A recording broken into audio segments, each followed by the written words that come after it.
The amendment be agreed to. Dr Russell-Norman. Thank you, Mr Speaker. Mr Speaker, the 2014 election offers New Zealanders the opportunity to make history by electing the first genuinely progressive government in more than a generation. The 2014 election offers New Zealanders the opportunity to make history by voting for a strong Green Party at the heart of a progressive government. There are few elections that can genuinely claim to be turning points in history, few elections that can genuinely claim to be forks in the road of history, but the 2014 election will be such an election. The result of this election will either be a forward-looking progressive government, a reforming government in the tradition of Seddon, Savage and Kirk, or a right-wing throwback government, the likes of which we haven't seen since Ruth Richardson. In the last 24 hours, the contrasting values of these two alternatives have been very clear. The Green Party has proposed spending $100 million a year to ensure that poor kids at school have food in their stomachs and access to health care. The National Party has attacked this policy. Yet this is the same National Party that is spending $1,000 million a year on tax cuts for the top 10% of income earners. Green Party values lead us to prioritise spending $100 million a year giving food and health care to hungry, sick New Zealand school children. National Party values lead them to prioritise spending 10 times that amount, $1 billion a year, giving more money to the top 10% of income earners. The choice of values is stark. Is it any wonder that the Prime Minister's statement did not mention children? In 2014, New Zealanders will get to choose which kind of values they want in their government. New Zealand has a strong history of world-leading progressive reforming governments. The Liberal government of the 1890s introduced the old age pension and women's suffrage. The Liberals worked with unions to protect working people while developing the New Zealand economy. It started our public health system. 40 years after the great reforms of the Liberals, in the 1930s, the Savage government led the world in introducing a social welfare state that treated people with humanity in the midst of the Great Depression. The social and economic policies introduced by the Savage government led the world, and after the Second World War they were adopted and admired across the world. The New Zealand economy boomed under the settings established by Savage. 40 years after the reforms of the Savage government, the 1970s Kirk government updated the welfare state by introducing such things as a domestic purposes benefit for single mums. It staked out an independent South Pacific foreign policy by protesting French nuclear testing. It stood up to apartheid by blocking the tour of an apartheid rugby team, because unlike our current Prime Minister, Big Norm knew whether he was for or against apartheid. It established the Waitangi Tribunal and returned the minimum wage to 66% of the average wage. These three progressive reforming governments, Seddon, Savage and Kirk, were far from perfect, and some of Seddon's views on race were offensive. But they changed the course of history, and they made life better for ordinary New Zealanders. They set up New Zealand as a world leader. And 40 years after the Kirk government, it's time again for a new wave of progressive government reform in New Zealand. It's time to refresh the progressive vision for Aotearoa New Zealand. It's time for green government. It's time for a green government that reinvigorates our common progressive commitment to the values of egalitarianism, sovereignty and democracy. But more than that, we need a green government that integrates these historically important progressive values with the new modern values of sustainability. We need a green government committed to fairness, independence, democracy and sustainability. The next wave of progressive change that is sweeping the world is green. The green revolution is transforming the way we live on planet Earth as we learn to live good lives on a finite planet with limited natural resources. We are learning to access the unlimited resources of human creativity, ingenuity and generosity in order to live prosperous lives within limited natural resources. That's why smart and green go together. We need to learn how to live smarter so that we can have prosperity while recognising the natural limits of a finite planet. Unleashing human innovation, creativity and generosity so that we can all live good lives while loving and protecting our natural environment is what the Green Movement is all about. Now, history is of course littered with those who say that progressive change is not possible.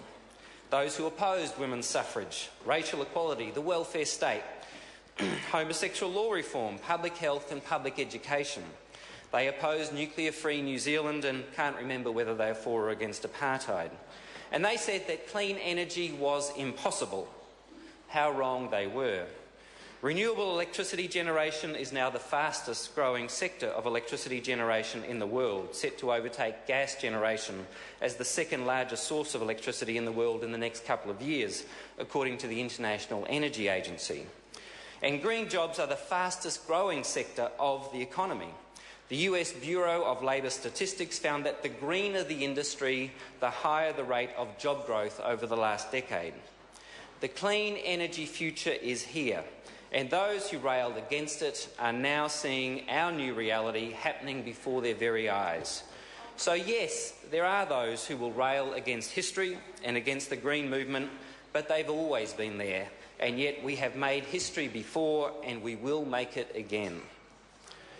But as I said at the start of this speech, this election is a turning point. While on the one hand we have the choice of a genuinely progressive government, the alternative, if the current government is given a third term, will be a very different government to that elected in 2008. It will be a hard right government, economically, environmentally and socially, beholden to the damaged and discredited ACT, United Future and Conservative parties. John Key's claim to be a moderate has evaporated over the last couple of years. He's overseen increasing water pollution, blocked attempts to set strong rules to clean up our rivers and subsidise polluting irrigation schemes. The government has destroyed a price on carbon and subsidised fossil fuels, with the result that New Zealand's greenhouse emissions, are projected to increase 50% above 1990 levels by 2030, according to the Ministry for the Environment's own projections. And this government has made it much harder for people just to get by. There are 50,000 more people unemployed than when John Key first came to power. Median household income has fallen 4% after inflation under this national government. Electricity prices were up 3% last year despite falling demand, and rising mortgage rates this year will wipe out any pay increases many families get. This government has failed to manage the economy. Their irresponsible tax cuts to the top 10%, costing $1.1 billion a year, have contributed to National's record borrowing. In just 6 years, National has borrowed more than all prior governments combined. Their economic priority, asset sales, has failed and has cost taxpayers $440 million so far. But this will be nothing compared to what will happen if the National Party is re-elected. The first thing is, I bet that John Key won't stay a full term as Prime Minister, and he will be replaced by someone even further to the right like Stephen Joyce or Judith Collins. The second thing is that National can only be re-elected if it has the support of the Conservative Party, a party that wants to roll back all the gains made in the last 30 years for the rights of women, gay and lesbian New Zealanders and children. Such a hard right government will further turn its back on science, climate science in particular, as Tony Abbott is doing across the ditch. Such a hard right government will take away the ladder of opportunity that many of us here climb to achieve our potential. It will embrace the politics of the conservative right, who believe that a woman's place is in the kitchen and a gay man's place is in the closet. And it will turn its back on New Zealand's opportunity to be a world leader in green economics and green jobs. That is what you will get. That is what we will get if we have a third term of a National Party government. The choice is stark: a broad, inclusive, progressive, reforming government or a narrow, ideological government of the far right. Alongside the historic gains in economic, social and environment policy that have been achieved over the years by progressive activists and governments, there is one other important achievement that's worth celebrating this year, and that is the proportional voting system, MMP. 2014 is the 18th anniversary of MMP. MMP has come of age. The new generation of voters who will get to vote for the first time this year have only known New Zealand under MMP. These young voters didn't have to experience what it was like to vote in a first-past-the-post election with the winner-takes-all system that left the majority of voters without representation in government.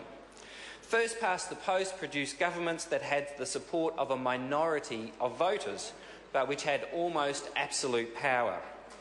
It probably seems inconceivable to them that we had elections where a party could have a majority of MPs and form government with only 35% of the vote, as was the case with the National Party government elected in 1993. Under MMP, a party share of the popular vote is directly proportional to its share of seats in Parliament. Those who campaigned for MMP, like Rod Donald, were working to deepen and strengthen our democracy. But under this government, democracy is being hollowed out. Under this government, New Zealand has been denied the best of MMP. In fact, John Key is now telling us that he should automatically get to form the next government and be Prime Minister even without the support, even if he only has the support of a minority of voters.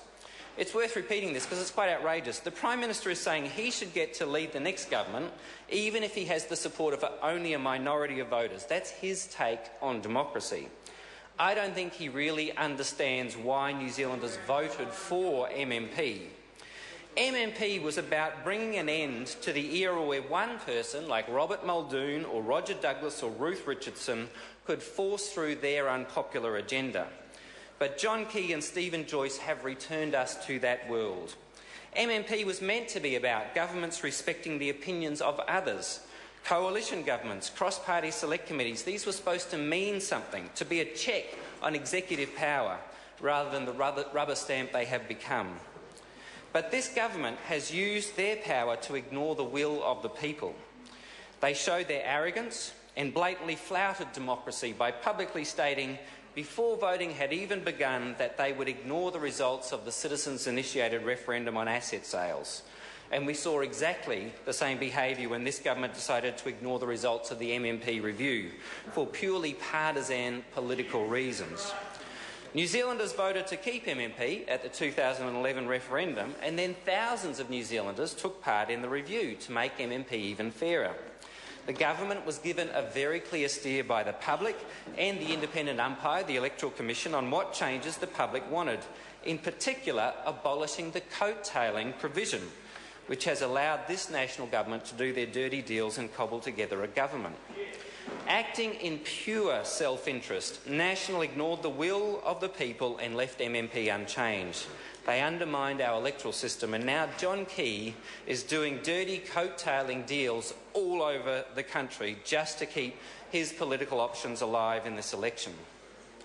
MMP isn't supposed to be about one party struggling to maintain power by relying on a couple of dodgy hangers-on. MMP isn't about the biggest minority party automatically having the right to govern. It's about forming governments with majority support. But this government, with their single-vote majority, their unstable and unethical coalition reliant on disgraced MPs, has forced things through against the will of the majority of New Zealanders. Entirely because of the support of Peter Dunn and John Banks, this government has been allowed to pass into law a series of obscene policies. Firstly, they sold off the assets, built up over generations, transferring the wealth from the 99% to the 1%. They attacked our privacy, our freedom and our liberty. They passed the Search and Surveillance Bill, the GCSB Bill, the TICS Bill. The role of the state is supposed to be to protect human rights and civil liberties, but instead the National Party has passed laws that restrict our freedom of expression and our freedom to live free from state surveillance. They attacked local democracy. As well as removing the vote from Cantabrians even before the earthquake, they also showed that they don't understand, respect or trust local government or local communities by undermining the independence of local government. They attack the most vulnerable people in our society, the sick, the young, vulnerable women and the disabled and those caring for them. They introduced unacceptable discrimination into our law through youth rates, telling young people they're not worthy of our respect, and reinforced New Zealand as a low-wage economy. With the support of the Māori Party, they removed the rights of family carers of disabled people to have their day in court, and they rushed that law change through this parliament in a single day. Muldoon would be proud. They attacked the environment. They weakened the emissions trading scheme, facilitated the exploitation of Schedule 4 conservation land and polluted our rivers. They threatened to lock up the defenders of the environment if they go anywhere near an oil rig or an oil vessel. And they facilitated a morally contemptible, dirty, dodgy deal, swapping gambling laws for a convention centre. All of these disgraceful changes to our laws were only possible because of the support of Peter Dunn, whom the PM tells us he does not trust, and John Banks in front of the courts for electoral fraud. This is how this government has undermined the promise of MMP and our democracy. But New Zealanders can take back the power this year. New Zealanders have a real chance to elect a truly modern MMP coalition. True MMP is about stable government, where the majority of New Zealanders are represented in a strong coalition of strong partners. It's about principal parties coming together and working towards policies that meet the needs of New Zealanders. It's about a government that is representative and has a range of smart new voices at the table. This is what MMP should be. This is what those who fought for MMP were fighting for. As MMP turns 18, it's time for New Zealand to have a true MMP government. MMP as it should be. It's time for a strong, progressive government. It's time for Green government. The Green Party is ready to govern. We're ready to sit at the table and deliver real gains for real people. Yes, we'll compromise. MMP requires that of all partners in a coalition. But we won't compromise on our principles or our values. We have the ideas, the experience and the credentials. We've been a parliamentary voice for change since '99, and we're more than ready to make real green change in government. We have stable leadership, supported by our team of MPs who are smart, progressive, forward thinkers. We have an experienced party organisation and a strong grassroots membership. We've made real changes already in New Zealanders' lives. We have warmer homes, cleaner food, better transport options as a result of our work. We set the agenda and we follow through with solutions. In government, we will achieve even more. A strong Green Party in government will focus on building a sustainable economy, dismantling inequality and protecting our environment. We will build on our wins to make sure that we have a smarter, cleaner, more compassionate country for all New Zealanders. Bring on the election.